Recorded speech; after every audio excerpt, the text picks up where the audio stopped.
шашасын арнағым бар өзіме ырға қошо.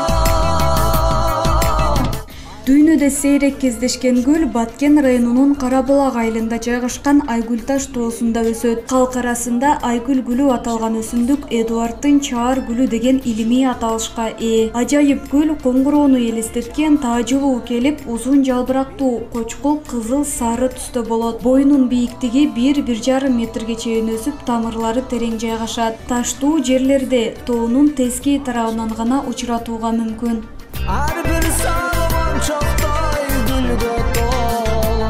Бул биздин Баткен областынын эле эмес Айгүл гүлү, бул Кыргызстандын символу болуп баратат. Кийинки мезгилде Айгүл гүлү дегенде Кыргызстандын символу болуп баратат. Анан Баткенде өсүп калышы, анан Баткен жергесинде туруп калышы бул өзүнчө биздин мындай бир сыймыгыбыз болуш керек да.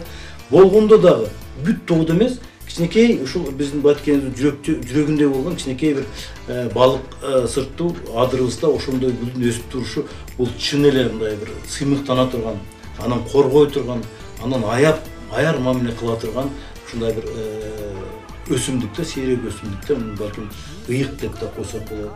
Айгүл гүлү жыл сайын апрель айынын башталышында гүлдөйт. Гүлү 10–15 күндөй сакталып турат. Элдин кызыгуусун арттырган гүл уругунан өсүп чыккандан соң 7–8 жылдан кийин гана гүлүн ачат. Жергиликтүү жашоочулардын айтымында коңгуроонун саны жашын билдирет. Гүлдүн ичинен чоң шүйдүрүм тамчыларын байкоого болот. Уламаларга караганда бири-бирине жетпей калган Козулан Баатыр менен Айгүл аттуу сулуунун көз жашы деп айтылат. Илимде Петюлиум Эдуарда, Петюлиум Рада деп эки түргө бөлүнөт да. Эдуардасы ток сары, ток кызыл, Радасы ач сары. Мына биздин азыр айылдын адамдары эч гүлдү үзбөй, гүлдүн эме кылбайт. Себеби ошого биз мына 40 жыл аралыгында ошолорду тарбияладык, ошолорду эме кылдык. Гүлдүн кадырын ошого жеткиздик. Ана ушундай мамиле керек.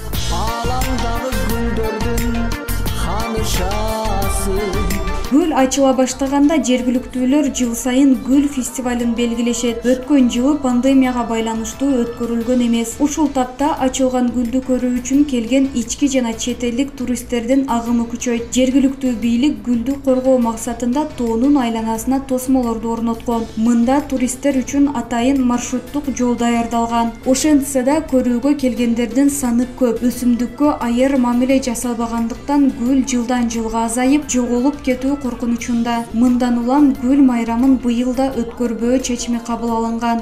Ошол бир 5–10 жылга чейинки мөөнөттө жыл сайын Айгүл гүлүнө майрамдап, ошо гүлдүн майрамы деп, гүл майрамы деп эл толук чыгып, кызыктар тараптардан адамдар келип жүргөндүн кесепетинен гүл жоголуу коркунучуна жетип калгандыктан мораторий жарыяланып, бүгүнкү күндө анын ичинде иш-чара өткөрүүгө тыюу салынган.